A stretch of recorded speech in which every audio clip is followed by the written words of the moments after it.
This 1970 Jaguar E-Type 4.2 Roadster is fitted with power steering, electronic ignition and a stainless steel exhaust system.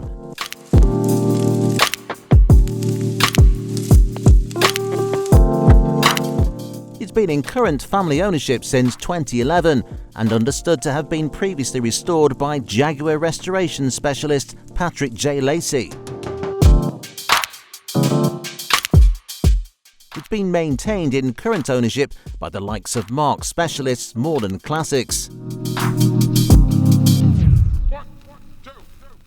It's offered with a collection of invoices, and it was previously repatriated from the USA in about 1990 and subsequently converted to right-hand drive.